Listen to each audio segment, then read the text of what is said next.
Good morning and welcome to day 2 of the 2017-2018 school year, Jays. I'm Katie Benhart. And I'm Brooke Ingram. And this is KLHS.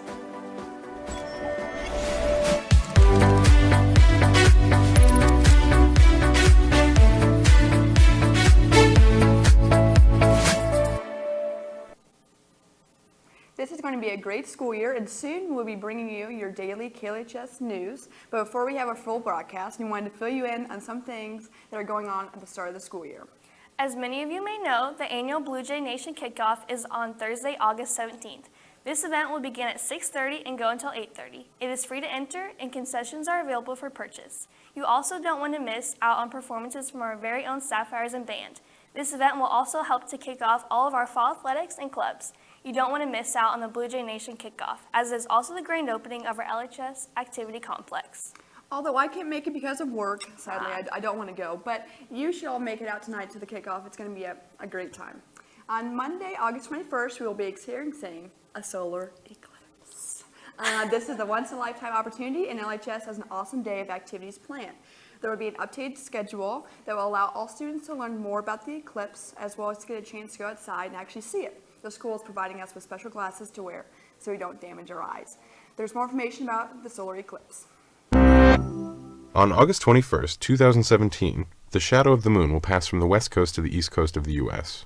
Our blue sky will turn black as night and fill with stars, and there will be a hole in the sky where the sun used to be, surrounded by the fiery ring of the sun's corona, a total eclipse of the sun.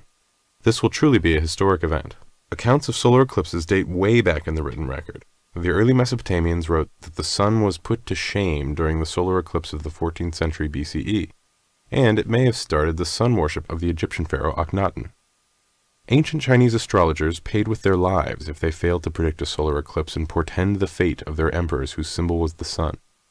The earliest date of a specific event in human history, a battle between the armies of Lydia and Media, occurred on May 28, 535 BCE.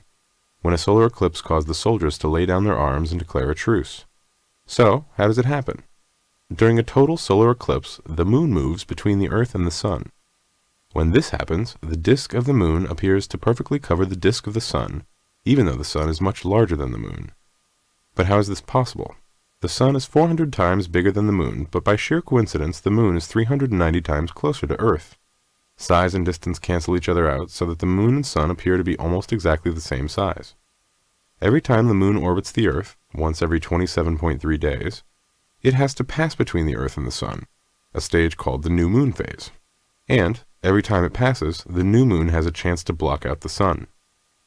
Most of the time, the moon passes a little above or a little below the sun, but if they align perfectly, the shadow of the moon will make a narrow path across Earth, and those in the shadows will see a total solar eclipse.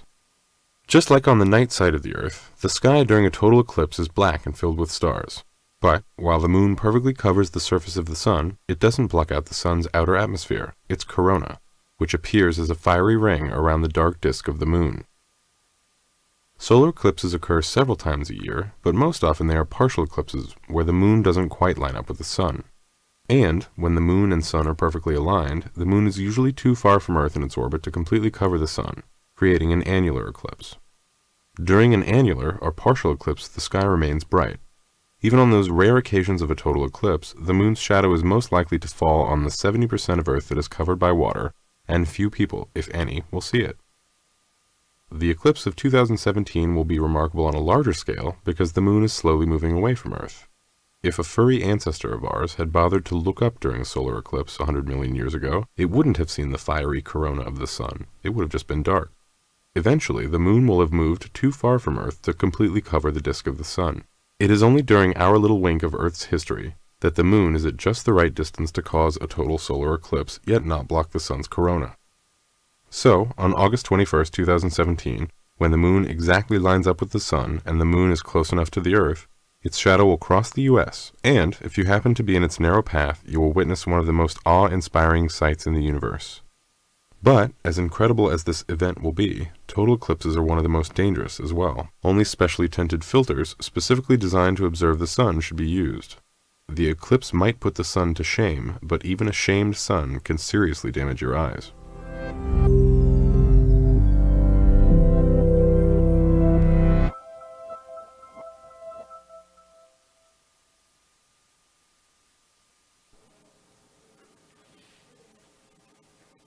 Another change some of you may have noticed is the new Saucy Chicken mobile in the Commons. This has taken the location of the snack kiosk, but no need to worry, the items in the snack kiosk are now in the snack bar. Saucy Chicken will have chicken meals available for purchase during lunch. We will bring you more information soon. You know me, and I love my chicken. I know you so love I'm your very chicken. excited about it. You should check it out. It looks like it'd be great. All of us are here at KLHS want to wish you a great 2017-2018 school year. We'll be back next Thursday, the 24th, with our full broadcast, and then Friday, 25th, will be the first Liberty Live edition. See you back here soon.